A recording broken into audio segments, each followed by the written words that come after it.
6 फूट थोडं पुढे येऊन जा म्हणजे आवाज येतो. चालू करला आता. तर लगभग हा जो डिस्टन्स आहे ना लाईन टू लाईन 6 फूट करायचा आणि झाड ते झाड 5 फूट करायचं. बरं. कशासाठी तर हा डिस्टन्स जर मोठा केला तुम्ही ना तर बेड अजून मोठा पडतो. बरं. म्हणजे ही जी नाली टाकली ना तुम्ही सेंटरला अजून 6 फुटाचा असतं तर बेड मोठा पडतो. मोठा झाला आणि बेड मोठा झाला ना की झाडाच्या बुंद्याची साईज चांगली बनते. बरोबर. आता हा बेड होईल काय काही दिवसानंतर झाडाचा स्टंप झाला ना की नळी खाली पडायला लागून जाईल. बरोबर. केव्हा 7 महिन्याच्या नंतर ज्या टायमाला केळी निसवणीला येईल बरोबर त्या टायमाला. दुसरी गोष्ट होते काय नंबर ऑफ लॅटरल जेवढ्या पडलेले आहेत समजा 50 पडले आपले बरोबर तर तिथं तुमच्या 40च पडते म्हणजे 10 लॅटरल कमी झाले.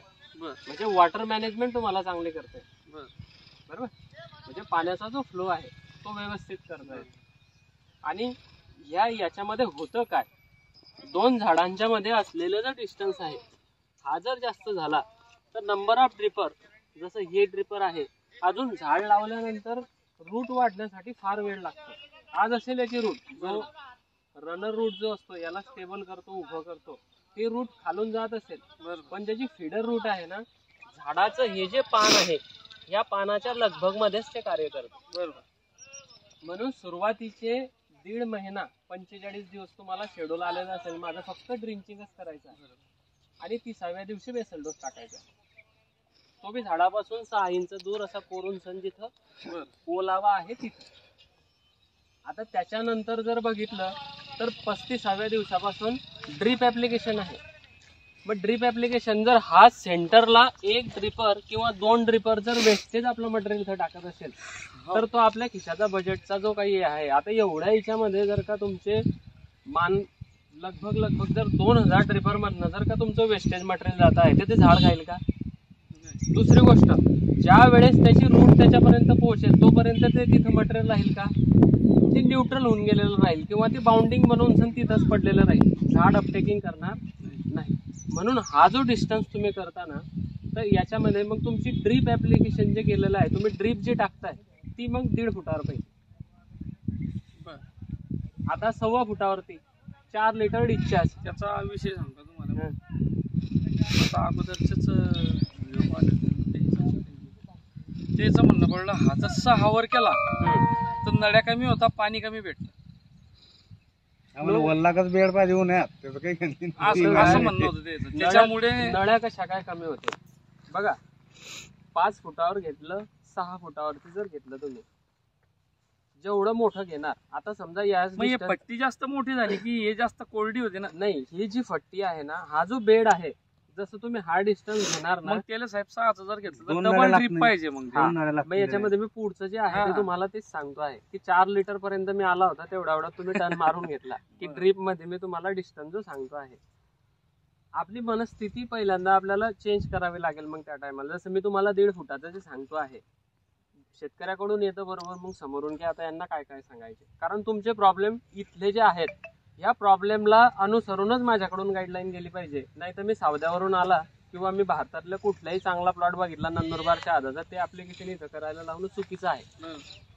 इथं कापूसवाडीला जर मी उभा आहे तर कापूसवाडीला येणारे प्रॉब्लेम तसेच कापूसवाडीच्या ह्या भागामध्ये कोणती जमीन आहे वरच्या भागामध्ये कोणती जमीन आहे कारण तुमच्याच एकाच गावामध्ये 3 प्रकारच्या माती आहेत. तुमच्याकडे पिवळी आणि लाल माती बी आहे बुराण पण आहे जिच्यामध्ये तुमचे याचे कण आहेत चुनखडीचे जंग हे आहेत. तुमच्याकडे हेवी ब्लॅक सॉइल काळी पण आहे. मग आता जर 4 शेतकऱ्यांनी रोपं घेतले आणि प्रत्येकाला जर का एकच गाईडलाईन गेली तर त्या 4 ह्याच्यामध्ये चांगला रिझल्ट येणार आहे का नाही. म्हणून मातीचा पोत ओळखून सण जर का तुम्हाला गाईडलाईन मिळाली तर तुम्ही चांगल्या प्रकारे यशस्वीरित्या केळीमध्ये पारंगत होऊ शकतात. केळीच नाही कोणतंही क्रॉप असू द्या तुमचं कापूस असू द्या का काही असू द्या आपल्या जमिनीचं सॉइल स्ट्रक्चर बघितल्यानंतरच त्याला काय लागतं ह्या गोष्टीवरती आपण काम करायला पाहिजे. आता हा जो डिस्टन्स तुम्ही म्हणताय 6 फुटाचा जर केला ना तर 6 फुटामध्ये 2 लिटर डिस्चार्ज असला पाहिजे ड्रीपचा 2 लिटर डिस्चार्ज 1.25 फुटावरती. आता मला सांगा एका एकरामध्ये 4 लिटर डिस्चार्ज 5 फुटावरतीच लॅटरल टाकलेले आहेत जे पाणी लावताय तेवढंच समजा एका तासाला 35,000 लिटर पाणी पडतं इथं 4 लिटर मधनं आता तेच जर 2 लिटरच्या ड्रिपर मधून जर टाकलं आपण, दोघी बाजूने जे ड्रिप टाकले तर तेवढंच पाणी पडेल. फक्त होईल काय, पाण्याचा फ्लो दोघी बाजूने पडेल. आणि झाडासाठी केळी हे ट्युबरी क्रॉप आहे, कंद असतो. आणि एखादी केळीचं झाड जर उपटून बघितलं तर त्याला चारी बाजूला मुळा असतात. म्हणून झाडापासून 6 इंचावरती जर का लॅटरल टाकली, मध्यभागी जर का तुमचा कंद असला तर तुमचे केळीला यशस्वीरित्या चांगले फळं येतात. इल्ड हेवी येते अजून. तुम्ही नाहीतर 2 लिटर डिस्चार्ज वरती डबल लॅटरल वरती जा 6x5. आता 6x5 याच्यासाठी सांगतो की आपल्याकडे उन्हाळा सुद्धा तीव्र असतो. 7x5 वरती जायला फार वेळ लागेल आपल्याला. नाही लावला होता आम्ही बरोबर. पण 6x5 वरती कमीत कमी जर गेले तुम्ही तर मग चारी बाजूला तुमच्या पूर्ण वॉल कंपाऊंड बनवलेलं असलं पाहिजे. मग वॉल कंपाऊंड म्हणजे खिशाचा बजेट नाही तर मग हत्ती गवत तुम्हाला लावावं लागेल. शेवरी सुद्धा काय करते, शेवरी लागवड झाली की 4 महिन्यानंतर शेवरी जाते वरती. त्याच्यामुळे त्याच्या बाजूने येणारे जे 2 चास असतात ते त्याच्यामध्ये ढोसून जातात. चांगले येत नाही, म्हणजे आपण उत्पादन अपेक्षेच्या हिशोबाने कमी करतो. म्हणून शेवरीला सुद्धा मी हे मारतो. आता तुम्ही हत्ती गवत जरी लावलं ना तरी सुद्धा त्याच्या बाजूचे जे 2.5 फुटावरचं चास आहे ते सुद्धा मरतं, म्हणजे चांगलं यील्ड येत नाही. म्हणून ते लावल्यानंतर त्याची कटाई झाली पाहिजे. त्याला त्या हाईट नुसार मेंटेन करायचं, म्हणजे जेणेकरून तिथे लावलेली जी केळी आहे ती बरोबर होते. पण ज्या टायमाला केळी मोठी झाली त्या टायमाला त्याला त्याच्याबरोबर ठेवलं म्हणजे केळीला प्रॉब्लेम येत नाही. आता मी जे तुम्हाला शेड्यूल पाठवलेलं आहे तर आज लागवड होऊन लगभग तुम्हाला किती दिवस झाले, तुम्ही 24 नोव्हेंबर म्हणता ना, 15-16 दिवस झाले. तुम्ही माझ्या शेड्यूलला जर बघितलं तर 17व्या ते 21व्या दिवशी अळीचा स्प्रे दिलेला आहे. बरोबर. नीम ऑइल आणि क्लोरो. बरोबर. म्हणजे अळी केव्हा येणार आहे हे सुद्धा आमच्या माइंडसेट मध्ये आहे की अळी 15 दिवसानंतर परत रिटर्न येते. दुसरं खालून आळवणी पण आहे तुमचा क्लोरो आणि त्याचा. कारण का, हुमणी अळीची जी तुम्ही पहिले लागवड करत असताना मी तुम्हाला लागवड गारा करून चल लागवडी करा ह्या ज्या गोष्टी मी सांगत होता, तर भलेही तुम्ही ते लागवड करताना गारा नाही केला तरी सुद्धा 200 ml ड्रिंचिंग जर केली तर त्याचा जो रिझल्ट असतो, समजा क्लोरो टाकलं किंवा डेंटाशू टाकलं किंवा मेटारायझिन आणि सोपली टाकलं तर हे 15 ते 20 दिवस याचा असर असतो. म्हणून 17व्या ते 18व्या दिवशी झाडं कोमजून पडायला लागले, 1-2 झाड जर मारायला लागलं तर लक्षात घ्यायचं त्याच्याजवळ हुमणी अळी आलेली आहे. आता आपल्याकडे स्नेक किल पण आलेला आहे. आता तुम्ही म्हणताना नवीन भानगड काय आणली केळीमध्ये? मागच्या वर्षी कांदे बागामध्ये स्नेक किल मुळे सगळ्यात जास्त वाईट परिणाम झाले.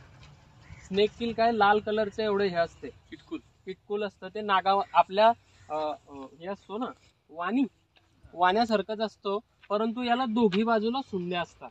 ते झाडाच्या बुंध्याजवळ जाऊन त्या झाडाला कुरतडतात. त्याला स्नेक किल म्हणतात. म्हणजे रेड कलरचा तो असा अळीसारखाच चालतो, तो झाडाच्या बुंध्यामध्ये असतो. तुम्ही झाड उपटून जरी बघितलं तरी तुम्हाला असं वाटेल की ही हुमणी अळीनेच खाल्लेला आहे, परंतु तो स्नेक किलने खाल्लेला असतो. लाल कलरचा असतो. आपला धनोर जसा असतो ना गावामध्ये तसा, पण त्यातला हा मोठा असतो एवढा. म्हणून आता वर्ण स्प्रे आणि खालून ड्रेंचिंग आवश्यक आहे. आता काय स्प्रे पाहिजे? स्प्रे मध्ये अळीसाठी जे नॉर्मल तुमच्या आजूबाजूला दुकानदारांकडे जे आहे, इमामॅक्टिन घ्या, क्लोरोसायपर घ्या, नीम ऑइल घ्या, ह्या गोष्टी ज्या आहेत त्या मारा. कारण आता ज्या आहेत, आता आपल्या याच्यामध्ये रेकमेंडेशन तुमचं क्लोरो आणि नीम ऑइल आहे, त्याच्यासोबत फंगीसाइड दिलेलं आहे. एवढं असलं तर ते टाका. मग किती क्लोरोसायपरमेथ्रिन जर उन्हाचा चटका जर जास्त असला, उन्हाचा चटका, तर क्लोरो 15 लिटर पाण्यामध्ये 20 ml आणि 5 ml फक्त नीम ऑइल, ते बी 10,000 ppm चं. आणि त्याच्यामध्ये कार्बनडिझम मेन्कोचेप 7 ग्रॅम फक्त. आणि त्याच्यामध्ये 50 ग्रॅम खडी साखर. जी जाड खडी साखर असते ना, ती खडी साखर पाण्यात टाकल्यानंतर ती सुद्धा कार्बन डायऑक्साईडच सोडते. आणि त्याच्यामध्ये थोडंसं 5 ते 10 ml चांगलं कुजलेलं किंवा कधीपासून ठेवलेलं गोमूत्र जर असलं तर ते टाकून द्यायचं. मग या क्लोरो मध्ये गोमूत्र काम करेल कसं? काही 5 ml मी सांगतोय तुम्हाला. फक्त कशासाठी, साखर टाकली विरघळली तुमची, तिच्यात 5 ml हे टाकले की ते साखरमध्ये त्याचा गुणकार करून टाकते. पाण्यात 15 लिटर मध्ये टाकलं की तुम्ही जर पाणी तोंडात घेतलं तरी तुम्हाला असं वाटणार नाही की त्यात खडी साखर टाकलेली आहे. पाण्यामध्ये गोडे पाणी तयार करतं. नंतर त्याच्यामध्ये बाकीची तुम्ही औषधं टाकली की ते ह्या झाडावरती ते पोहोचतं का, झाड सुक्रोज पण अपटेक करेल. दुसरं, अळी किंवा थ्रिप्स किंवा माइट्स त्याच्यावरती बसले की त्यांना त्याचा फ्रेग्रन्स जातो, स्मेल जातो की इथं काहीतरी गोड पदार्थ आलेला आहे. झाड केव्हाही नवीन पान काढत असताना, त्याचे टोमॅटो ओपन करत असताना तो फ्रेग्रन्सच देतो. तुम्ही एखादी केळीच्या कंबळाजवळ जा आणि त्याचा सुगंध गा, असं वाटतं की याला आताच खायला पाहिजे, बरोबर.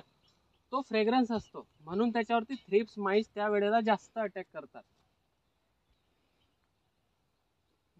आता अळीसाठी इमॅमॅक्टिन पण घेऊ शकतात तुम्ही, काही प्रॉब्लेम नाही. पण याच्यामध्ये गॅस पॉइझन जर असलं ना तर पटकन मरतं.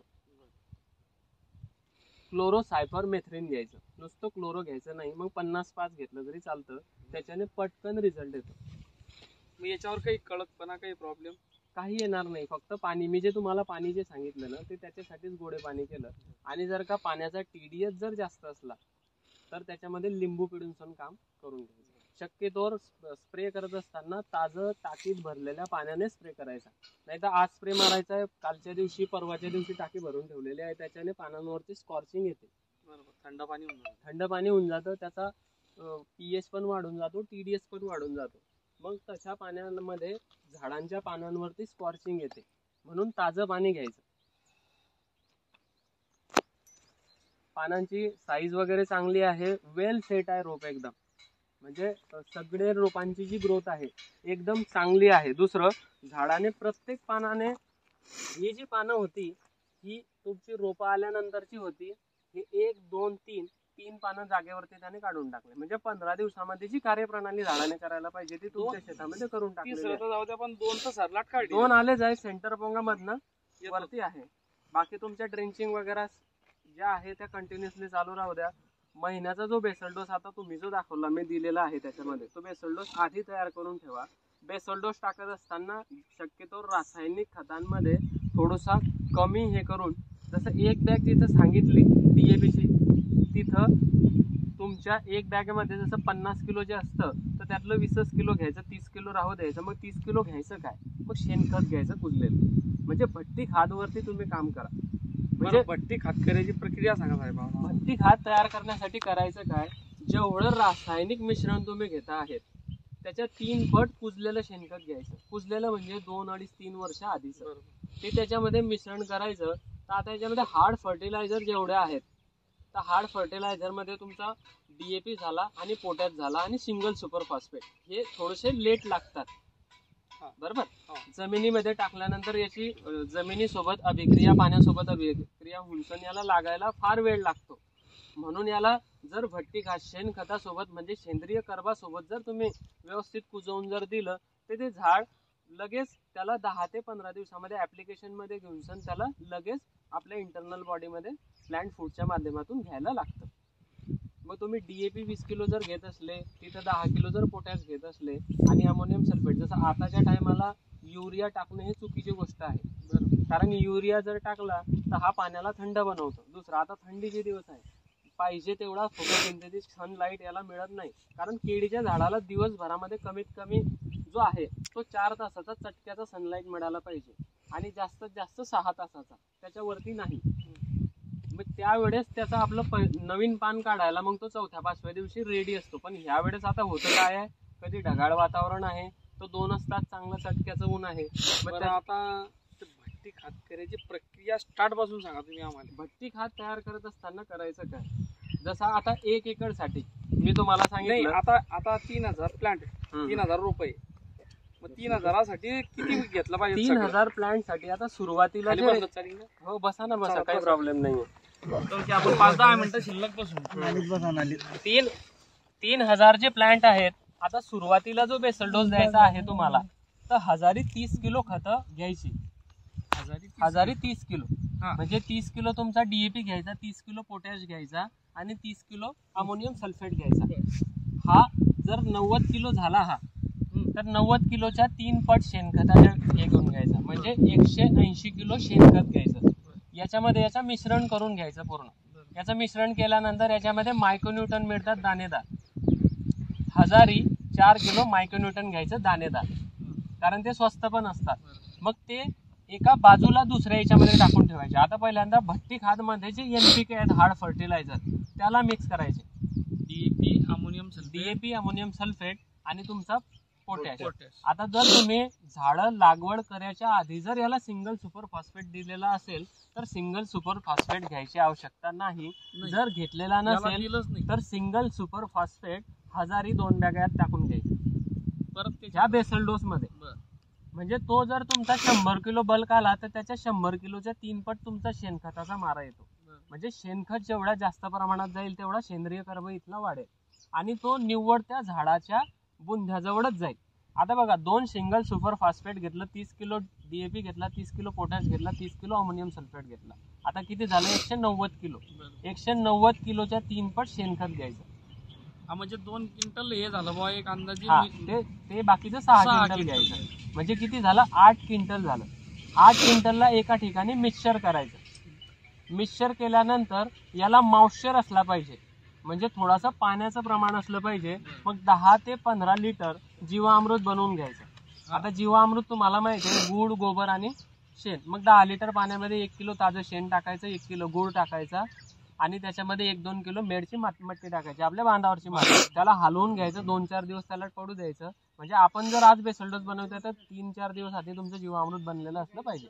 मग त्याच्यामध्ये हे सगळं मिक्सचर केल्यानंतर याला कालवून घ्यायचं. आता DAP जे असते, DAP चे बाउंडिंग तुटण्यासाठी करायचं काय? तर DAP एक बाजूला घेऊन 1 लिटर फॉस्फरिक ऍसिड घ्यायचं. 1 लिटर फॉस्फरिक ऍसिड हे 10 ते 15 किलो शेणखत एका बाजूला घ्यायचं. त्या शेणखतामध्ये ते फॉस्फरिक ऍसिड मिक्स करायचं, म्हणजे त्याला मॉइश्चर येईल. आणि DAP जर तुम्ही 30 किलो हजारी घेतलेला आहे तर ते त्याला चोळून घ्यायचं. कोणतं? हे शेणखत ज्याला आपण DAP टाकलेलं आहे. कारण DAPच्या दाण्याला फॉस्फरिक ऍसिड लागलं की त्याचे बाउंडिंगल पार्ट जे आपण भट्टी बनवून ठेवू त्या टायमाला त्याला पटकन फोडून टाकेल. बरोबर? तर तेवढं त्याच्यामध्ये टाकून द्यायचं. आता हे एवढं सगळं मिश्रण एका ठिकाणी केलं की याला कालवून घ्यायचं. कालवल्यानंतर एका झाडाखाली याला झाकून द्यायचं.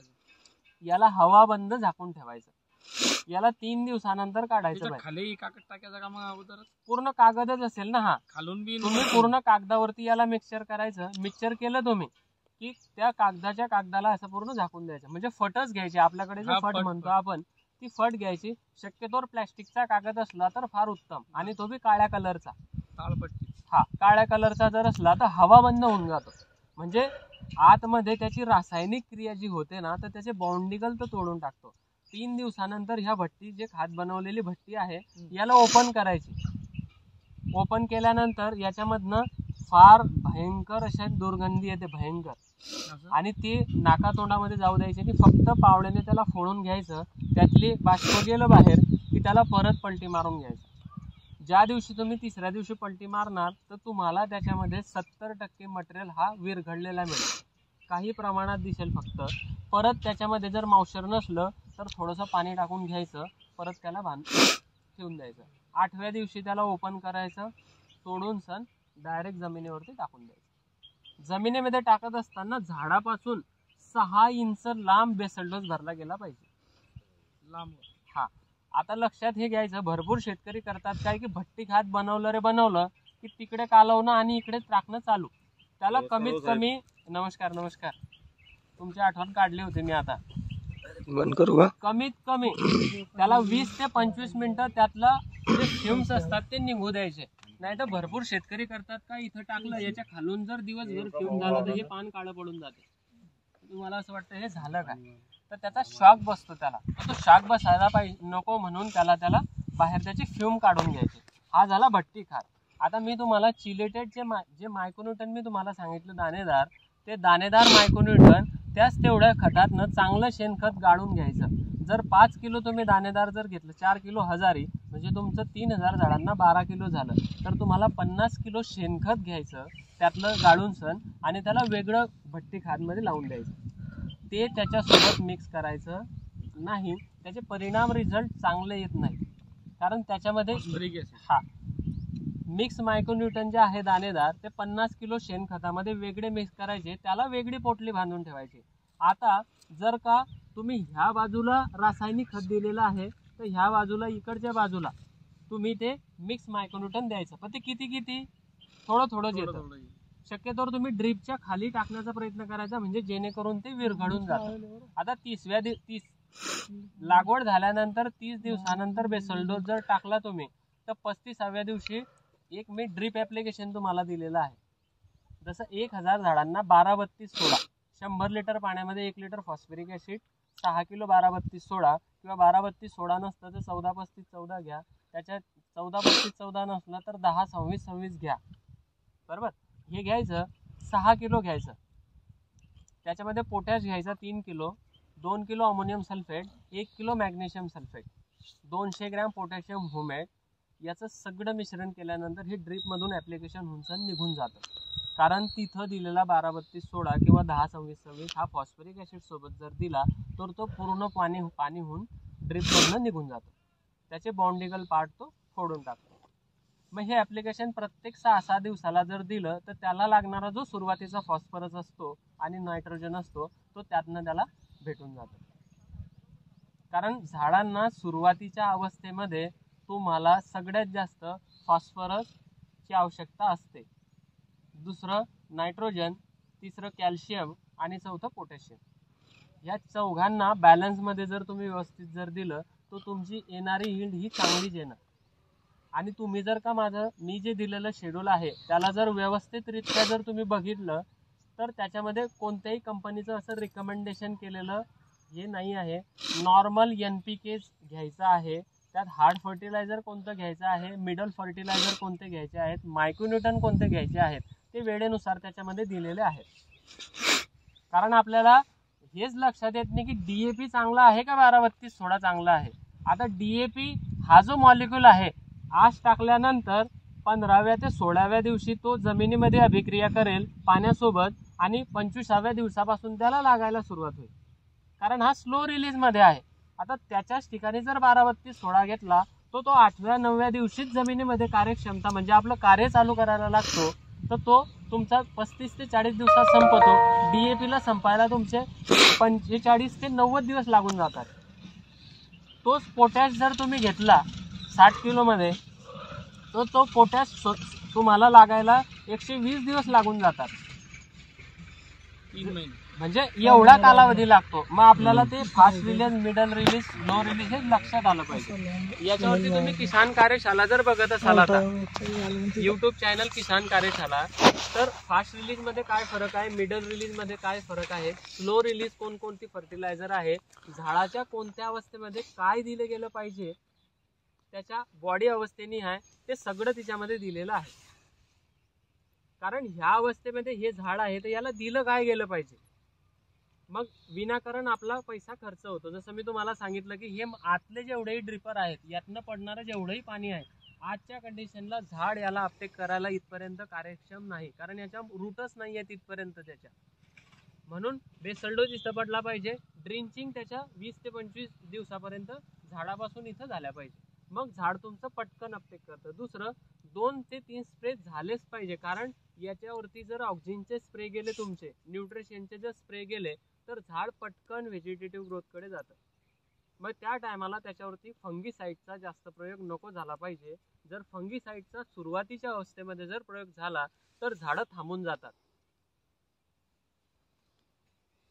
क्लोरो सुद्धा जर गेला आणि उन्हाचा चटका जर पडला, यांना माहिती आहे मागच्या वर्षी 3 वर्ष आधी क्लोरो गेला की गॅस पॉइझन मध्ये झाडं ते 15 ते 20 दिवस, म्हणजे तुम्ही आज जर का केळी लागवड आहे तर काढणीला तुम्हाला त्याला 12 ते 14 महिने मोजावे लागतात. नुसत्या ह्या 2-4 चुक्यांमुळे. आता जसे झाडं ट्रेस मध्ये जातील, 8 दिवसापासून आपल्याकडे वातावरण गडबड आहे, तुमचा पावसाळा क्लाउडी एन्व्हायरमेंट. आता आज झाडाची स्थिती व्यवस्थित दिसते आहे. आज हा जो पोंगा आहे हा पोंगा ओपन व्हायला पाहिजे होता, जो की मागच्या 8 दिवसाचे जे वातावरण राहिलं त्याच्यामुळे तो झालेला नाहीये. मग आता याला दिलं गेलं काय पाहिजे. आता अमोल भाऊचं मी काउंटरवरती बसल्यानंतर यांचं स्वतःचं जे नियोजन किंवा यांचं प्रत्येक शेतकऱ्याला दिलं जाणारं जे न्यूट्रिशन जे होतं ते एकदम बेस्ट होतं. यांनी सिलिकॉन सगळ्यांना दिलं. सिलिकॉन हा जो बेस आहे हा झाडाच्या ट्रेसाला सगळ्यात लवकर कव्हर करणारा मॉलिक्यूल. त्याच्यानंतर कॅल्शियम पण झाडाचा, पण कॅल्शियम हा नायट्रेट फॉर्म मध्ये दिला तर तेवढ्या लवकर काम करत नाही. कॅल्शियम हा ऑक्साईड फॉर्म मध्ये पटकन अपटेक करतो, किंवा सल्फाईड फॉर्म मध्ये ऑक्साईड फॉर्म आहेत ना. त्याच्यानंतर जर तुमचा हे प्रोडक्ट तुम्हाला नावाने हे सांगतील, मॉलिक्यूल मी तुम्हाला सांगतो. आता कॅल्शियम सल्फाईड जर म्हटला तुम्ही, आता कशात राहील? शुद्ध चुन्याची निवडी केली, त्याच्यानंतर सल्फ्युरिक ऍसिड जर दिलं ड्रिपने, तर तो कॅल्शियम सल्फाईडच तयार होतो. झाडं चटकन उठतात. कडीचा चुना 2 किलो. हा, आता भरपूर शेतकऱ्यांचे पिलबाग असतील, नवत्या कटिंग वरती असतील. या 15 दिवसाच्या ढगाळ वातावरणामध्ये कटिंग लवकर येणार नाहीत तुमच्या. तुम्ही कितीही काही करा. तुम्ही मला एक व्हिडिओ टाकला होता, काहीही मटेरियल द्या, झाड जर त्याच्या मुळा जर बंद पडलेला आहे तर तुम्ही त्याच्याजवळ किती, आता माझं पोटात जर भरलेलं आहे तर तुम्ही गुलाबजामुन काजू किती ठेवा, मी खाणार आहे का? जर शरीर आजारी आहे तर खाईल का? तर तसं मग झाडांना मुळ्यांचं जर प्रस्थापन करायचं आहे किंवा नवीन मुळी फोडायची आहे आताच्या कंडिशनला, तर तुम्हाला कडीचा चुना दिला फार महत्वाचा आहे. 2 किलो कडीचा चुना आधी द्यायचा, 100 लिटर पाण्यात मिक्स करून त्या टाकायचं. काय 100 लिटर पाणी घेतलं, त्यात 2 किलो कडीचा चुना टाकला की चुना खाली वस्तू निवडीवरती येते, ते ड्रिप मध्ये ऍप्लिकेशन करून सोडून द्यायचा. खालचा चुना शेणखतावरती फेकून द्यायचा. आता याला द्यायचा कसा? आधी 2 ते 2.5 घंटे पाणी बेड पूर्ण ओला करून घ्यायचा. शेवटल्या घटक्याला ज्या टायमाला आपण ड्रिप बंद करणार आहे त्या टायमाला तो कडीचा चुना सोडून द्यायचा. त्याच्यानंतर 10-15 मिनिटं पाणी चाललं की तो कडीचा चुना ह्या जमीनवरती इथे लेअरवरती राहील. म्हणजे वरच्या टॉप मुळा ज्या आहेत त्या ह्या जडा ज्या आहेत त्यांना शॉक लागला पाहिजे, चटका लागला पाहिजे. मग तो चटका लागला की दुसऱ्या दिवशी 10-15-20 मिनिटं पाणी द्यायचं. तिसऱ्या दिवशी परत लाईट जर असली 4 ते 5 तासाची, आधी 15 ते 20 मिनिटं पाणी सोडायचं. नंतर 100 लिटर पाण्यामध्ये 1 लिटर सल्फ्युरिक ऍसिड टाकायचं आणि त्याला सोडल्यानंतर त्याच्या मागनं तुमचं 4 ते 3 घंटे पाणी कंटिन्युअसली चालू द्यायचं. म्हणजे तो त्या कडीच्या चुन्याला पूर्ण खालपर्यंत घेऊन जाईल. चुना म्हणजे कॅल्शियमच आहे, आणि कॅल्शियम हा घटक हेवी मेटलच असतो, जड असतो. तो पाणी त्याला ड्रॉपने खाली घेऊन जातो, म्हणजे त्याच्या कक्षेमध्ये पूर्ण फैलवून टाकतो. झाड पटकन तुमचं 4थ्या ते 5व्या दिवशी नवीन पान काढून टाकतो. तिथं कॅल्शियम सल्फाईड तयार होतो, म्हणजे झाडाचा जो ट्रेस आहे तो निघून जातो. असं होतं का की आता समजा हा प्लॉट व्यवस्थित चालतोय, समजा मग हा थांबल्यानंतर तो ट्रीटमेंट करण्यापेक्षा याला असं पाहिजे की आता 8 दिवसात जास्त थंडी पडली अगोदरच तो केला तर काही प्रॉब्लेम 100% बघा. नाही म्हणजे गरज नसताना जर कधी काही केलं तर त्याच्यापासून प्रॉब्लेम येतो का? काहीच येत नाही. होतं काय, आपण कुठेही ह्युमन बॉडी म्हणा का प्लांट बॉडी म्हणा, आपण निदर्शनात आल्यानंतर व्हिज्युअलायझेशन केल्यानंतरच ऍप्लिकेशन करतो. तोपर्यंत त्याला ते सगळं होऊन गेलेलं असतं, बरोबर. जसं आपल्या एखाद्या व्यक्तीला शुगर झाल्यानंतर त्याची टेस्ट केल्यानंतर लक्षात येतं. आता शुगर आजच झाली का, कशामुळे झाली याच्यावरती लक्ष घालायला पाहिजे, बरोबर. पण 40च्या नंतरच प्रॉब्लेम काय येतात, तर आजपर्यंत तुमच्या 40 पर्यंत तुमच्या शरीराची इम्युनिटी पॉवर चांगली होती म्हणून शुगर तुम्हाला दिसली नाही. म्हणून कशीही शुगर खायची का, गुलाबजामुन बी येऊ दे, जिलेबी बी येऊ दे, कंट्रोल असलं पाहिजे. तसंच झाडाच्या प्लांट बॉडीमध्ये सुद्धा आपल्याला याला वेळेवरती काय काय दिलं गेलं पाहिजे. मी तुम्हाला बॅलन्स फर्टिगेशन जे सांगितलं की किसान कार्यशालावरती सगळे व्हिडिओ तुम्हाला भेटतील. तर याला याच्या अवस्थेनुसार ढगाळ वातावरण येऊ दे नको येऊ दे. आता मला माहिती आहे का की प्रत्येकच्या प्लॉटवरती 21व्या दिवशी अळी येणारच आहे, पण मी दिलेला आहे ना, तुमच्या 21व्या दिवशी नाही स्प्रे करा, 35व्या दिवशी तुमचे पोंगे आळे पडलेले दिसतील, म्हणजे दिसतील. 4000 झाडांमधून 40 झाडांचे पोंगे अळीने खाल्लेले असतील. इथूनच खातात आणि कुरतडून फेकून देतात. मग ज्या दिवशी अळीने कुरतडले त्या दिवशी स्प्रे करायला पाहिजे का? हरभऱ्यावरती मी 1000 लोकांना सांगितलं, मला जेवढ्यांनी फोन केला की दादा हरभरा लावला एवढाच निघालेला आहे, आज हरभरे वखरावे लागले, घाटे अळी पडली. ज्या शेतकऱ्यांनी 8 दिवस आधी माझं ऐकलं त्यांना साध्या इमामॅक्टिनने फरक पडला. आज कोराजन मारून सुद्धा तुमचे घाटे अळी मरत नाहीये, अखेरले वखरून टाकावे लागले तुमचे. कारण का, जेवढी अंडकोश तिथं बनलेलं होतं तेवढं ह्युमिडिटीमुळे ऍक्टिव्ह झालं. आता ज्या अळ्या तिथे होत्या त्या मेल्या, पण अंड्यातनं एवढ्या प्रकारात अळ्या आल्या की तुमच्या कोराजन सुद्धा तिथं आता काम करणार नाही, कारण त्याच्या सिस्टम मध्ये कोराजन फैललं पूर्ण. करतं का ते काम? मग ह्या गोष्टी जसं आता वेळोवेळी वातावरण काय कसं पूर्ण अनालिसिस डाटा तुमच्याजवळ आहे आता, कारण तुम्ही नवीन केळीचे शेतकरी राहिलेले नाही. तुम्हाला 4 वर्ष केळीमध्ये झालेले आहेत. तुम्ही 6 वर्षापासून केळीमध्ये होते, आधी कंद लागवड करत होते. बरोबर आहे चव्हाण साहेब? बरं, आज केळीमधलं परिपूर्ण तुम्हाला नॉलेज आलेलं आहे. असं कोणीही व्यक्ती नाही की तुम्हाला येडं बनून चुत्या बनून काहीही थांबून सण चाललं जाईल. कारण पहिलाच पंगा तुमचा गणेश सोबत झाला होता आजच्या 3 वर्ष आधी. त्यावेळेस मी तुम्हाला सगळं व्यवस्थित सांगूनच गेलेलं होता, तरी सुद्धा काही ना काही चुक्या आपल्याकडून झाल्याच होत्या. पण आज याला आता जसं कडीचा चुना जो म्हणताय ना तुम्ही, दिला गेला पाहिजे. आता कडीचा चुना चुकीचा आहे का? 10 रुपये किलो कडीचा चुना. कॅल्शियम नायट्रेट काय रुपये किलो आहे भाऊ? ते बी नायट्रेट फॉर्म मध्ये, सल्फाईड मध्ये मिळणार नाही. द्यायला पाहिजे की नको द्यायला पाहिजे? पण आज शेतकऱ्याची अशी स्थिती आहे की काउंटरवरती पैसे दिले की बॅग दे ते करतो. तू या चुना बी तिकडेच जाऊ दे, तू सल्फ्युरिक बी तिकडेच जाऊ दे. ऐकलं पाहिजे. पण साहेब आता सल्फ्युरिक म्हणता तुम्ही, मग सल्फ्युरिक ऍसिड जे ड्रीप धुयाचं जे येतं ते आहे का ते वेगळं येतं अजून काही? ते HCl असतं, हायड्रोक्लोरिक ऍसिड असतं. ते नसतं H2SO4 हे सल्फ्युरिक ऍसिड असतं. त्याला फार बारकाईने तुम्हाला हाताळावं लागतं. शेतीसाठी वरदान आहे, पण तेच जर का आपल्या अंगावरती कुठं जर उडालं ना तर ते आपल्यासाठी घातक आहे. पण मग महिन्यातनं एक वेळा बघा, शेतकऱ्यासारखी रिक्स कोणीच घेत नाही. रात्री बेरात्री काल मी मोटर चालू करायला गेला, मलाच माहिती नाही साप आहे. ज्या टायमाला मोटर चालू करून बोट मागे घेतलं त्या टायमाला त्याने अटॅक केला. गेलाच असता कालच्या दिवशी मी. म्हणजे एवढा रिक्स आहे. आणि साप पूर्ण वायरच्या कलरचा होता माझ्या स्वतःच्या इथं. म्हणजे एवढी रिक्स तुम्ही घेताय तर सल्फ्युरिक ऍसिड लागलं कुठे? आपण रात्री 12 वाजता पाणी लावलं की असे झोपून जाता. इथपर्यंत पाणी आलं तर ते पाणी लागलं की आपण उठून जाऊ. मजा काय का? आणि त्या पाण्यासोबतच जर का साप बिळातून निघून आला पुढे पुढे तर येतो ना? येतो. तर H2SO4 सल्फ्युरिक ऍसिड पाण्यात टाकत असताना फक्त थेंब थेंब टाका, म्हणजे जेणेकरून ब्लास्ट नाही होणार. आणि ते तुमच्या जमिनीसाठी वरदान आहे. तुमच्या जमिनीमध्ये जर 3 महिन्यातून एक वेळा जर का ऍसिड ट्रीटमेंट जर का केल्या तर जेवढं क्लोराईड सॅच्युरायझेशन मटेरियल आहे, कारण DAP जेवढेही मटेरियल तुमचे बनवून येतात, मला सांगा तुम्हाला एक नॉर्मल मी सांगतो की एक 0060 पोटॅश तुम्ही घेतला तो 100 किलो मध्ये 60 किलो मिळतो. तर 40 किलो काय आहे कधी विचारलं तुम्ही? आपल्याला विचारायची गरजच नाही. तो क्लोराईड वरती बाउंडिंग करून आलेला असतो. आता हे क्लोराईड जमिनीमध्ये विरघळतं का? हे क्षार आहे. मग हे क्षार मग जमिनीतनं तोडायचे कसे? जो व्हाईटचा पट्टा येतो आता येणार नाही, कारण आता देवाच्या पाण्याने जमिनी सगळ्या धुतल्या गेल्या.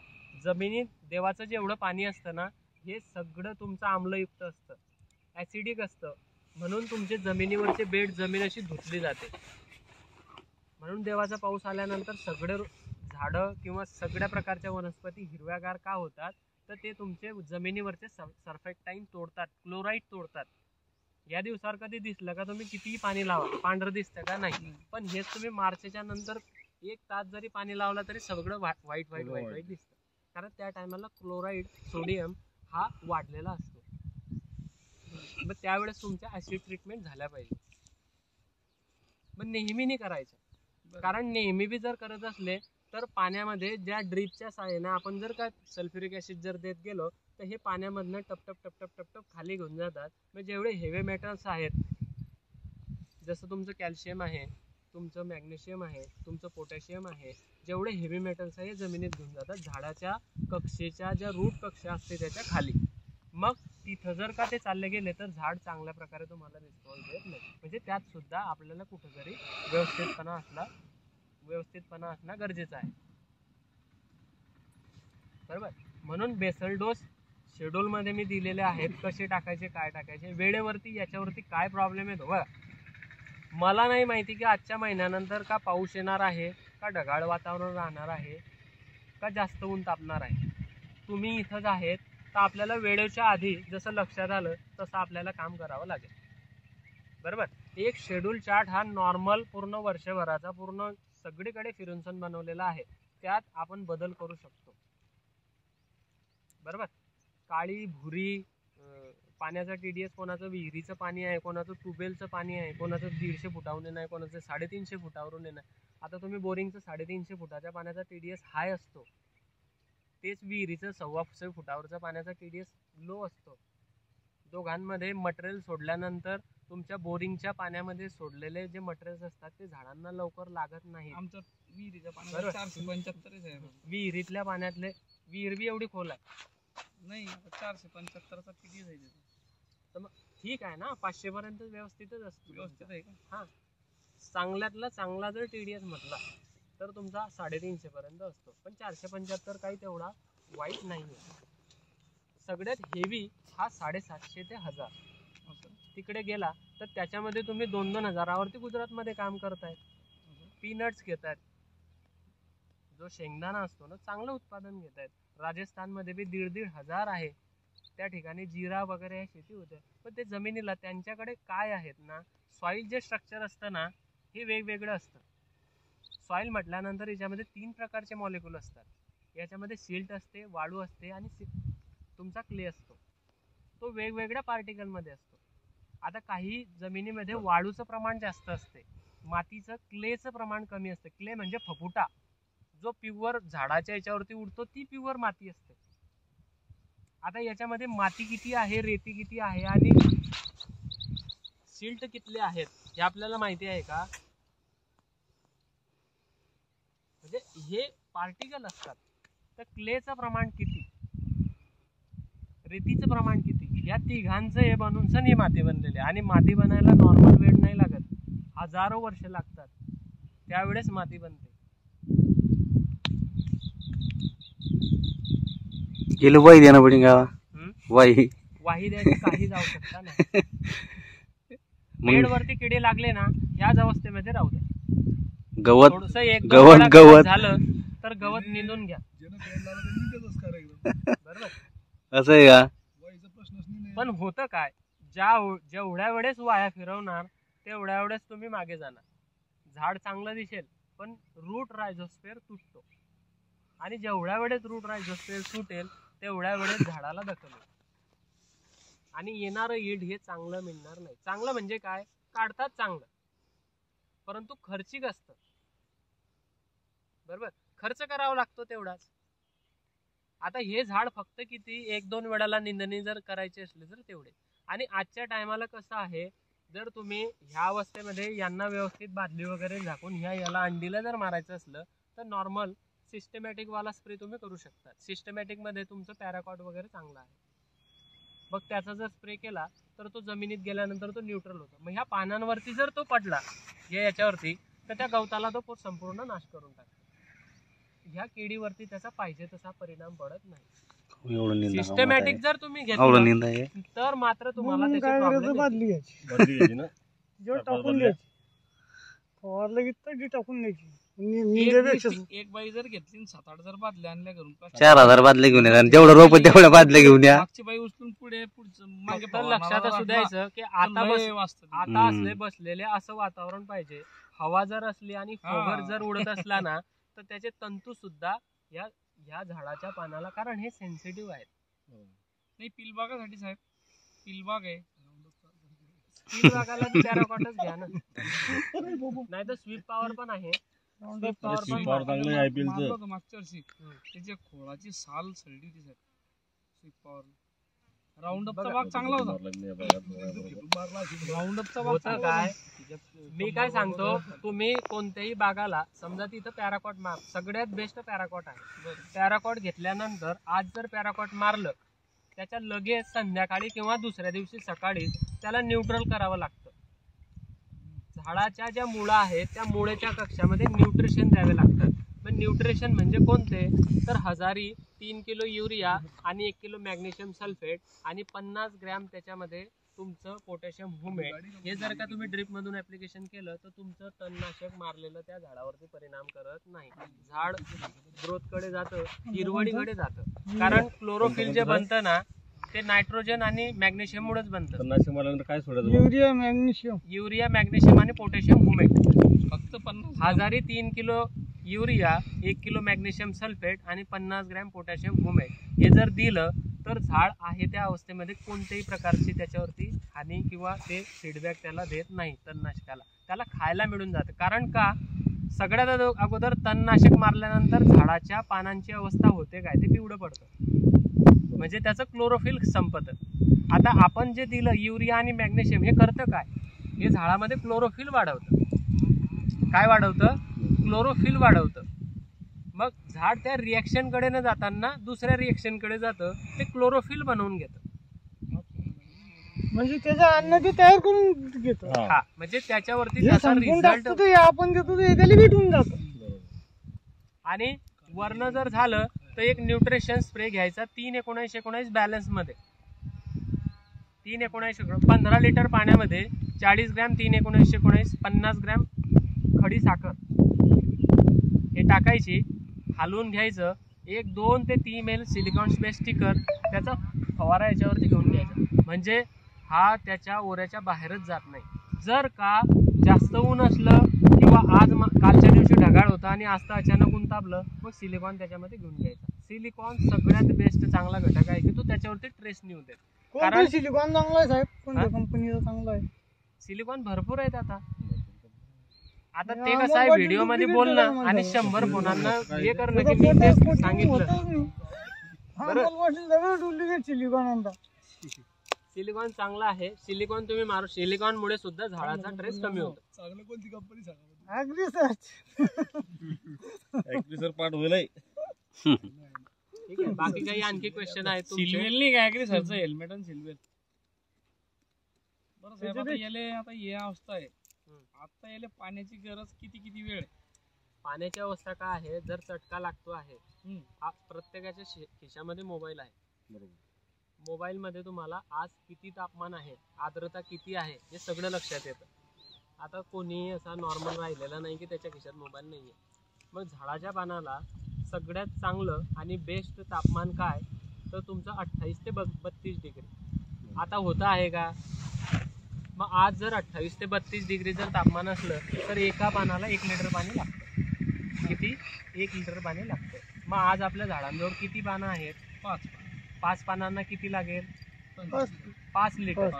मग आपल्या झाडाजवळ किती लिटरचं डिस्चार्ज आहे? 4 लिटरचं. बरोबर. मग किती तास चालवावं लागेल? नाही, मग एका झाडाला 2-3 बी. आता तेच मी तुम्हाला सांगतो, तुम्हाला विचारतोय मी, तर तुम्ही सांगा ना किती तास चालवावं लागेल? 1-1.25 तास. बरोबर. आता तुमच्या झाडाच्या कक्षेमध्ये किती ड्रिपर येत आहेत? कमीत कमी 2 येतात ना, म्हणजे एका ड्रिपर मधून 4 लिटर पाणी पडते. आपण 2 ड्रिपर धरू. हे शेतकऱ्यांच्या हेबी लक्षात येत नाही. कोणी सांगतं की नाही ठीक आहे 1 ड्रिपर, मग 4, 1 घंटा चालते, लंब झाला. मग तेच विचारतोय की तुमचं लक्ष किती आहे आपल्या फील्डवरती. जर 2 ड्रिपरची कक्षा आपण पकडतो आहे तर 8 लिटर पाणी पडते आपल्या झाडाजवळ. मी तुम्हाला आता सांगितलं 4 लिटर. मग एका झाडाजवळ जर 4 लिटर पाणी पाहिजे तर किती तास चालवावी लागेल? अर्धा तासामध्ये वॉटर होल्डिंग कॅपॅसिटी झाली. बरोबर आहे की नाही? रोज का? मग दररोज ताजं पाणी झाडाला दिलं गेलं पाहिजे. 32 सेल्सिअस मध्ये. 28 ते 32 डिग्री टेम्परेचर जर असलं तर एका पानाला 1 लिटर. 32च्या पुढे जसे जसे गेले तर 4 अंश सेल्सिअस डिग्रीला 0.25 ने वाढवून द्यायचं. म्हणजे 32 ते 36 व्हायला लागलं की तुमचं 1.25 लिटर पाणी. बरं, आता एक सवाल काल बी होता, ते ना काही सोडवा नाही मला. आता आपण समजा प्लेन वावरात किडी लावत होतो आतापर्यंत आम्ही. आता हे बेडवर पहिल्या वर्षी लावली. मग आता याले असं काही होईल का उन्हाळ्यात की याले लयच पाणी द्यावं लागेल? बाबा नाही, तसं काहीच नाही. तुम्हाला असं का वाटतं? आता बेड निघता होऊन जातो, लगेच सुकत जाईन बा हे पाणी, केळी ऊन धरत जाईल. अरे गाडी पंच झाला ना, पंच. त्यांना जे त्यांचा प्रश्न जो आहे तो एकदम व्यवस्थित आहे. म्हणजे पाणी वाढवायची आवश्यकता नाहीये. हा जो बेड तुमचा बनलेला आहे, झाड पण मोठं होईल आणि पाण्याची रिक्वायर पण जास्त होईल. बरोबर. आता तुमचं उन्हाळ्याचा प्रश्न, उन्हाळ्यामध्ये तुम्हाला वाटतं आहे. आता उन्हाळ्यामध्ये आजच्या 4 महिन्यानंतर किती? 4 महिन्यानंतर झाडाची हाईट किती व्हायला पाहिजे? समजा जर चांगल्या रीतीने हे जर झाड चाललं आणि प्रत्येक 5 दिवसाला जर पान काढत आहे तर एका महिन्याला 6 पान. बरोबर. जर 5 दिवसाला, आणि तेच जर का 7 दिवसाला काढत आहे तर एका महिन्याला 4 पानं, म्हणजे तुमचा 4 महिन्यानंतर उन्हाळ्यामध्ये 16 पानांचा प्लॉट असला पाहिजे. आता 16 पानांचा जर प्लॉट म्हटला तर प्रत्येक पानाच्या निघणाऱ्या कॅनोपीमध्ये 3 इंचाचा जर गॅप असला तर 16×48 किती झाला, किती फूट? 4 फूट. बरोबर. 4 फुटामध्ये सेडोस्टेम असला पाहिजे आणि त्याच्यानंतर त्याची पानं आली पाहिजे. म्हणजे 5 फूट म्हणजे जमीन तुमची झाकली गेली पाहिजे बरोबर. प्युअर उन्हाळ्यामध्ये. जर तुमची प्रॅक्टिस चांगली असली तर म्हणजे होईल काय, शेतामध्ये ह्युमिडिटी वाढेल, जमिनीवरती येणारा सूर्यप्रकाश कमी होईल, म्हणजे पाण्याचं बाष्पीभवन कमी होईल. आणि तेच जर का उलट असलं, झाडं लहाने असले, सूर्यप्रकाश तीव्रतेने जर चालत असला तर तेच मी तुम्हाला सांगतो की तिथं जे 0.02 ने जर पाणी वाढवायचं आहे तर तिथं 0.02 ने वाढवावं लागेल, 0.05 ने वाढवावं लागेल. आणि ह्या अवस्थेमध्ये त्या टायमाला करायचे काय? आता तुमच्याकडे डुकरांचे प्रॉब्लेम आहे नाही आहे मला नाही माहिती, पण ह्या अवस्थेमध्ये सुद्धा जसे मक्याचे कडबे जातात तर मक्याचे कडबे तुमचे बेसल डोस बी होऊन जातील, सगळं होऊन जाईल. त्या टायमाला मका जर का असा याच्यावरती आथरून दिला तर तुमची वॉटर होल्डिंग कॅपॅसिटी पण चांगली होते. दुसरी, जमिनीमध्ये जे पाणी असते त्याची धूप पण कमी होते आणि पाण्याचा तिथंच तुमचा वापर जो आहे तो कमी होतो आणि बेड पण व्यवस्थितरित्या तुमचा सांभाळला जातो. तिथं बोट येते तिच्यावरती.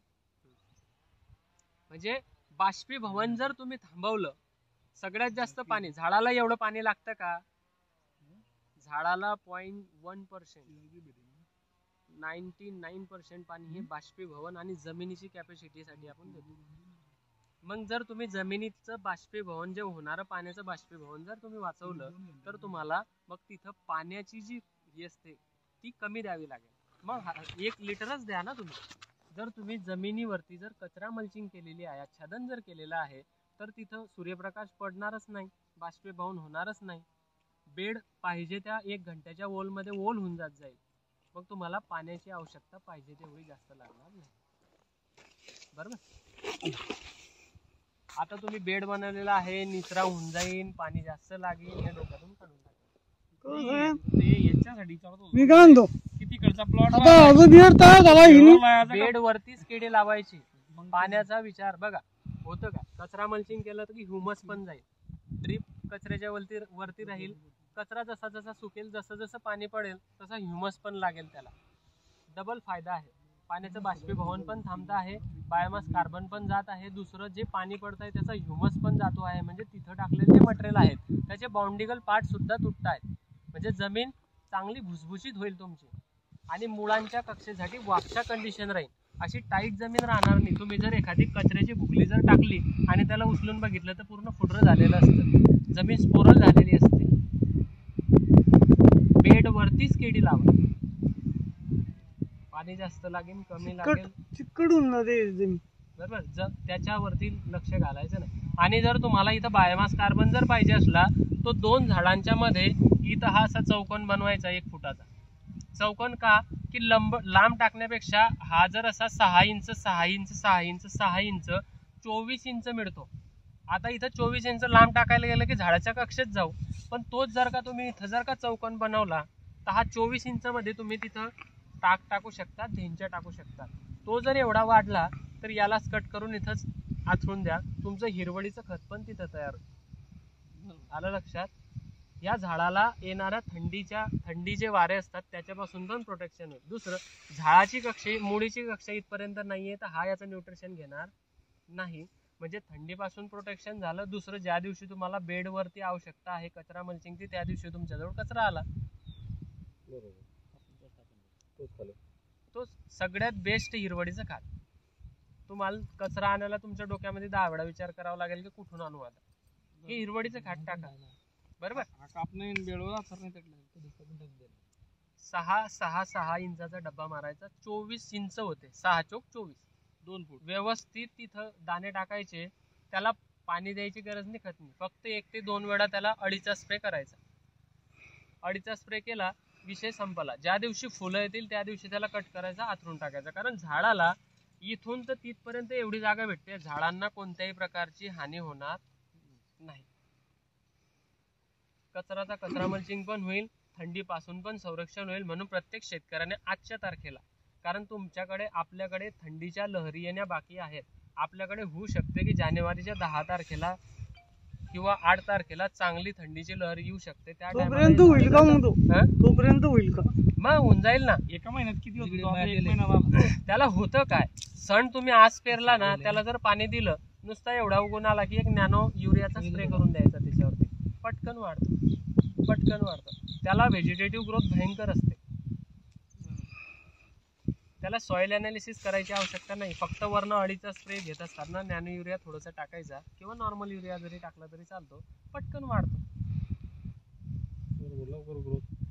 लगेच ग्रोथ. आता प्रत्येक शेतकऱ्याच्या घरामध्ये हिरवळीच्या खाद्यान्नाचं बी असणं फार महत्वाचं आहे. लोक 40-40, 50-50 किलोमीटर हे सणचं बीज घ्यायला जातात. तुमच्या शेतामध्ये मेरला टाकून ठेवा, कापून ठेवा. तीळवाणी असतं, साठवा करून सण ठेवा. त्याला जर घरामध्ये साठवणूक करायची ते बोरॅक्स पावडर लावून सण तुम्ही ठेवून द्या, काहीच होत नाही त्याला वर्षभर. धार जिल्ह्यामध्ये आपण शेत लावायला लावलं होतं त्याला 5 एकर, 5 लाखाचा की 8 लाखाचा त्याला तो झालेला होता सण. 2.5-3 महिन्याची फसल आहे. गहू बी नाही होतं एवढ्याला कोणाला. त्याचा बिझनेसच झाला तो डायरेक्ट. तो त्याच्याशिवाय दुसरं लावतच नाही काही. जमीन एकदम हे होऊन गेली त्याची.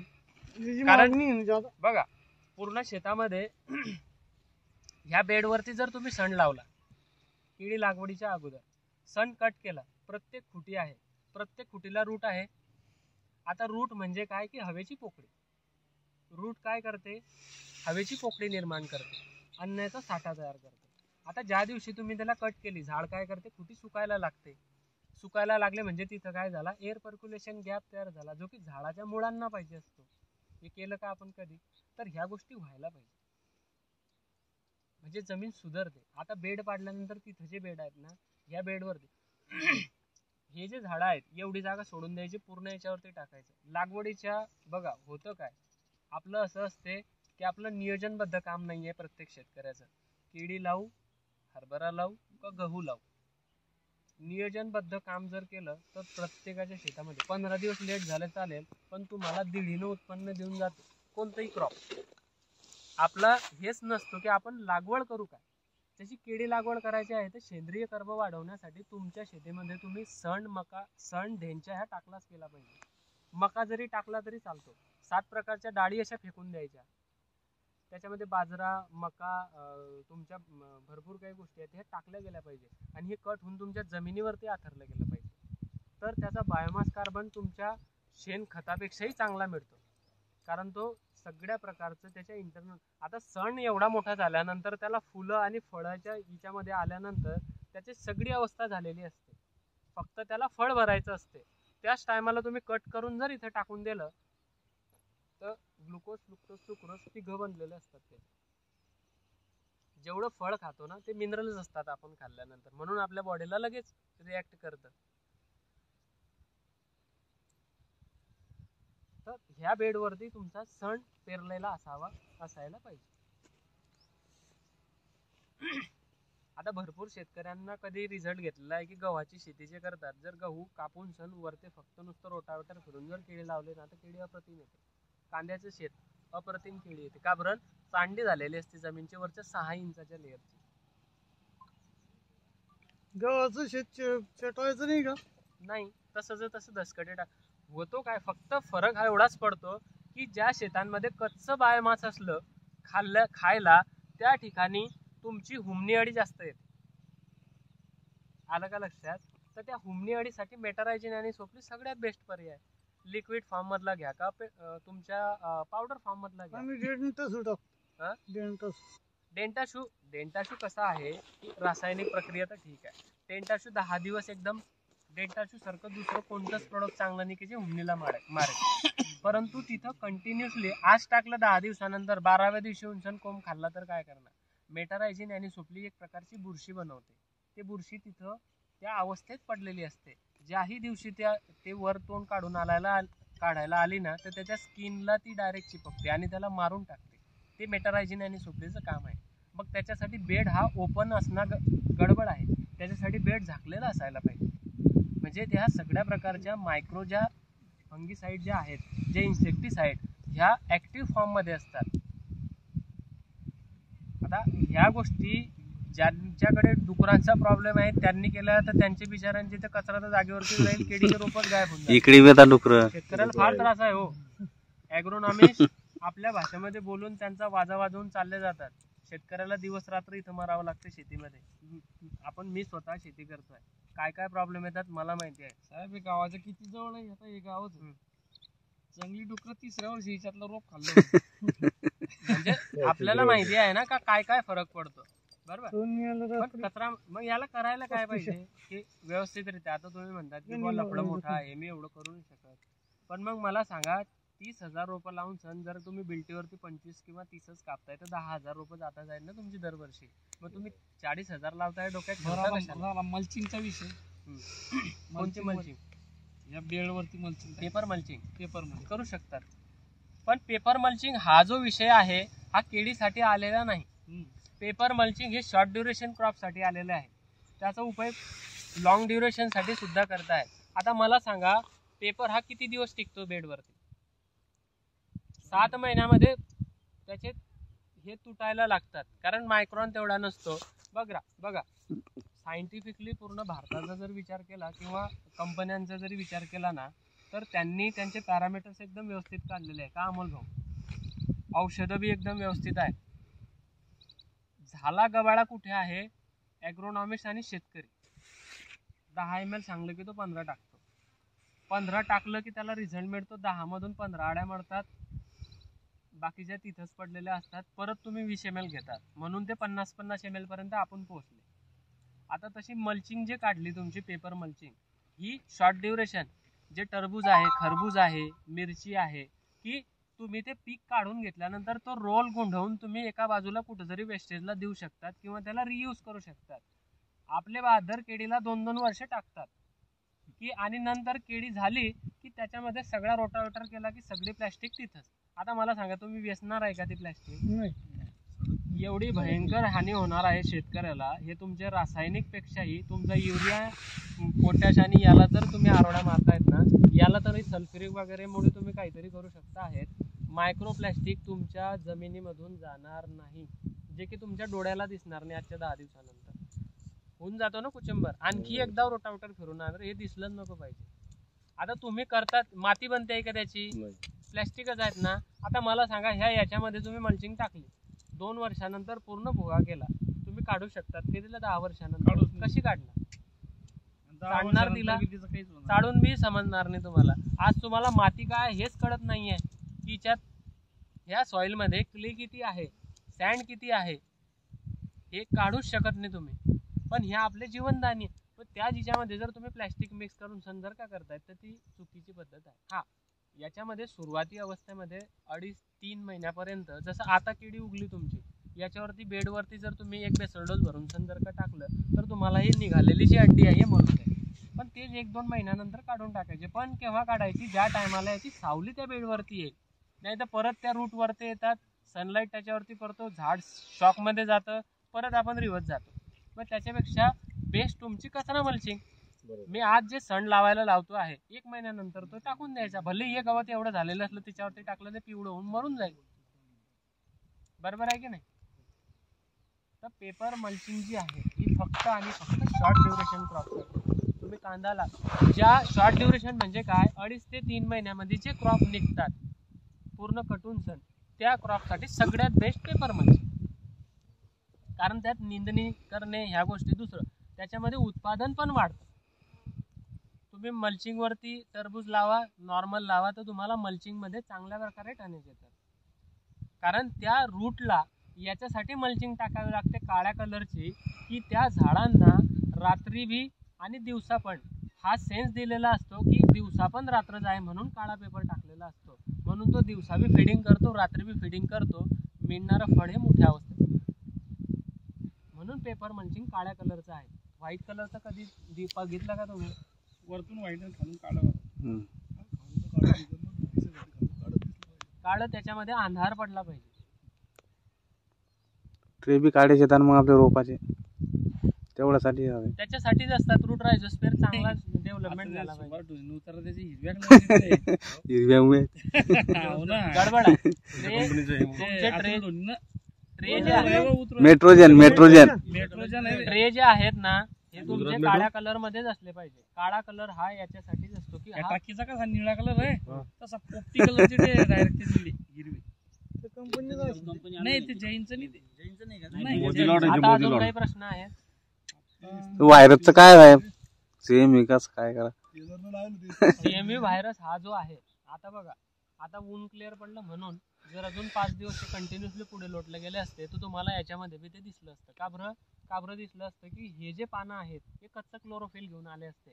कच्चं क्लोरोफिल घेऊन आल्यानंतर थ्रिप्स माइट्स आले असते, कारण आपल्याकडची कपाशी गेली, सोयाबीन गेलं, सगळं गेलं. आता त्यांना खायला राहायला जागा आहे का? मग ते कुठे जातील? जिथं नवीन पान येतं तिथे. आता नवीन पान म्हणजे ह्या मोठ्या केळीमध्ये त्यांची वरपर्यंत जाता येत नाही, खालच्या ग्राउंड लेवललाच ते फिरतात. मग ह्या पानांवरती ज्या टायमाला ते अटॅक करतात त्यातलं क्लोरोफिल जेव्हा ओढतात तेव्हा तुम्हाला त्याच्यावरती लाईनी दिसतात. परत वातावरणामध्ये ह्युमिडिटी असते ते सडायला लागतं. मग तुम्ही त्याला सीएमव्ही कन्व्हर्टर म्हणतात. हा प्रकार तसाच जाणवतो. मग याच्यासाठी काय पर्याय? याच्यासाठी ब्लिचिंग पावडर जी आहे, आता शेड्यूल जर बघितलं तुम्ही माझं, तर त्या शेड्यूलमध्ये 27व्या दिवशी तुमची TCL पावडरची ड्रिंचिंग आहे. 200 लिटर पाण्यामध्ये 2 किलो TCL पावडर, 200 ml क्लोरोसायफर याची मिक्सिंग करायची आणि झाडाच्या डायरेक्ट ह्या बुंद्याजवळ टाकून द्यायची. बरं, आता काही जण म्हणतात की क्लोरोसायफर सोडू नका जमिनीमध्ये. कोण म्हणतात? आता मी सोडलं साहेब या plot नाही, काही जण म्हणायचं, डायरेक्ट सांगायचं हे म्हणतात. ते ॲग्रो सर्च वालेच म्हणतात. तर का नाही सोडायचं? कारण हिच्यात जे आपण जीवाणू आहे म्हणे आपल्या खतातले, हं. ते मृत्यूवस्थेत चालले आता म्हणे. आता मग काय टाकायचं त्याच्या ठिकाणी? आता आम्ही उमणीसाठी नाही, थांबा जरा, पहिले विचार. नाही मी तो मीच होतो ना एका ठिकाणी उमणीसाठी सांगितलं होतं ते. हे बस का साहेब आता चालू राहू द्या, इकडे दाखवा ना यांना. म्हणलं बा मी क्लोरोसायफर सोडला. अरे एकदम तुम्ही प्लॉट खतरनाक गमाळला म्हणे direct. आयुष्यात कधीच क्लोरोसायफर मग म्हटलं सोडायचं का हो नाही. कसं काय हो माले आता 5-6 दिवस झाले ते 7 दिवस झाले plot लावून. म्हणलं का हो मग आता याच्यावर पर्याय सांगा बा तुम्ही.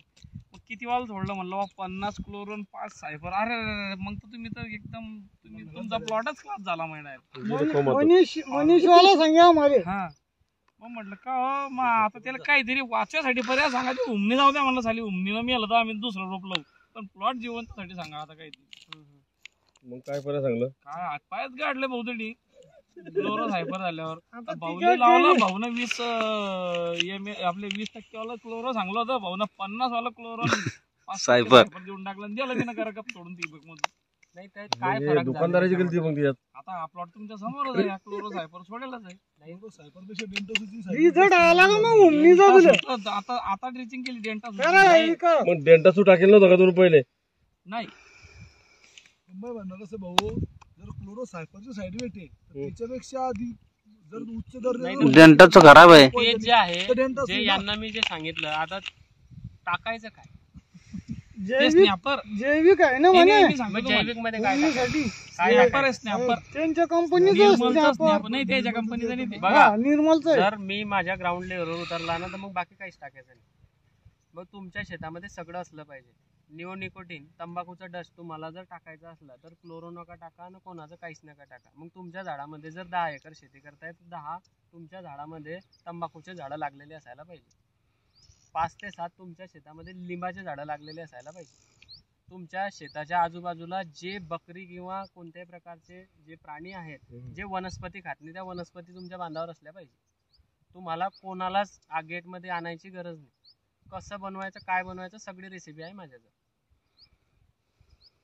शेतकऱ्याला गोल फिरवणं हे चुकीची गोष्ट आहे. बरोबर होतं काय? मी आता सांगतो, उमनीनं साहेब झाडं जर जात आहे मी तेच सांगतो मग तुम्हाला. करणार नाही का आपण? तुमचे झाडं मेले का? उमनीनं ना नाही, क्लोरो टाकल्यानंतर झालं का? नाही आता काय- मला झालं सांगा, नाही त्या झालं. टायमाला ह्या व्यक्तीला ज्याने सांगितलं असेल की ती हिच्यामध्ये गेला असेल की नाही, साला असं नाही की एकाच माणसानं सांगलं, 2-3 माणसानं हेच सांगलं. क्लोरो केव्हा टाकायचं नसतं. मी सांगतो तुम्हाला, मी स्वतः सांगतो का हो? आपण क्लोरो टाकलं होतं 3 वर्ष आधी, तुम्हाला दुसऱ्यांनी रेकमेंडेशन केलेलं होतं आणि मी आला होता प्लॉट बघायला, शॉक मध्ये गेलेला होता प्लॉट.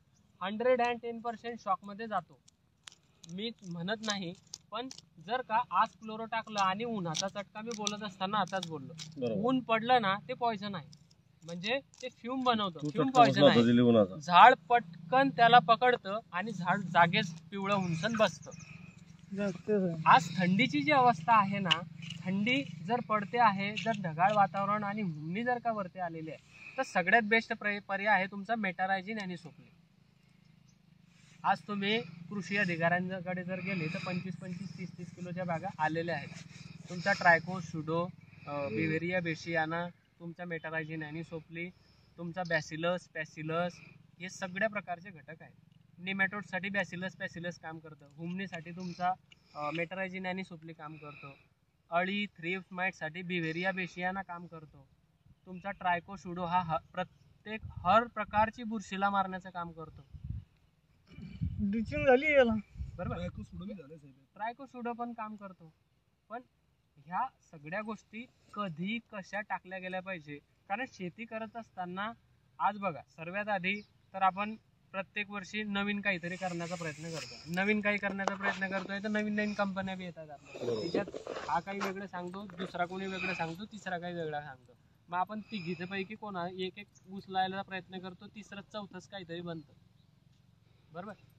तर म्हणून मी सांगितलं की आपण आपला अनालिसिस करून सण एक शेड्यूल व्यवस्थित बनवून घ्यायचं. आपल्याला मागच्या 4 वर्षापासून रिझल्ट देत आहेत ना, मग आपण काय काय केलं. दुसरं, मागच्या वर्षी रिझल्ट आला म्हणून ह्याच वर्षी बी त्याचा रिझल्ट येईल तसं नाही. मागच्या वर्षी वातावरण कसं राहील, वातावरणामुळे येणारे बदल हे फार वेगवेगळे येतात. बरोबर. आता अचानकपणे हा येणारा पावसाळा हा फार गडबडीचा आहे. झाडं ट्रेसमध्ये आता तुम्हाला आता लक्षात येईल, याच्यानंतर अळ्या पडणं, आता याच्यावरती अळी आणि खालून ड्रेंचिंग फार महत्त्वाची आहे. आता तशी ब्लिचिंग बी केली तर भरपूर शेतकऱ्यांना तसं सांगतात की तुमचे बॅक्टेरिया मरून जातील, तुमचे जीवाणू मरून जातील. पण ब्लिचिंग केल्याशिवाय त्याचा बॅक्टेरिया किल होत नाही. माझे जर व्हिडिओ बघितले तर CMVला ह्या वर्षी एकटा बोंबलणारा होतो मी पूर्ण 6 महिने. माझ्या व्यतिरिक्त व्हिडिओज नाही आला यावर्षी, आणि त्याला घडबी दाखवला आता 2-3 महिन्यात. मोठमोठे प्लॉट फेकावे लागतात, छातीवरती दगड ठेवून शेतकरी आज एवढं झाड लावलेलं आहे तर 16 रुपये तर ज्या दिवशी ठेवले त्याच दिवशी होते, आणि 20 रुपये जमीन लँड प्रिपरेशन सगळ्या गोष्टी करून 36 ते 40 रुपये खर्च होतो ज्या दिवशी रोप तुम्ही तिथं लावतात त्या दिवशी. मजाक नाही आहे शेती करणं. आधी पेरावं लागतं, त्याच्यानंतर कुठेतरी दिसेल 1 वर्षानंतर की आलं म्हणून. ते बी तकदीरात असलं तर बरोबर आहे की नाही. आणि एवढं आपल्याला माहिती आहे कारण मी पण शेतकऱ्याचाच मुलगा आहे. बरोबर. ह्या गोष्टी ठीक आहे, केव्हा कधी आणि का नाही केल्या गेल्या पाहिजे याचं नियोजन. असं नाही की कंबळलं तुटलं झालं भाऊ तुमचं झालेलं आहे ना, त्याचं नियोजन कसं करता येईल. बरोबर आहे की नाही. आला घरी दारू पिऊन सण, आता धूत झालाय, त्याची उतरायची कशी, त्याच्यावर अगोदर काम करायचं, नाही तर त्याला जोडून घ्या तर ते गडबड काम आहे. अगोदर उतरूया की भाऊ कोण पाजली तुला, बरोबर. पण नंतर त्याला विचारू आपण. हे तर तू गेला ना ठोकलं. तुमचं बी त्या दिवशी असं वाटलं असेल, एक दिवसभर तुम्हाला असं वाटलं असेल की साला आपण झालं काय. भाऊ केला आपण, मग स्वतः आपल्याला समजून गेलं की मग लय फरक पडतो. बंद करून घ्या दादा, आता व्हिडिओ झाला.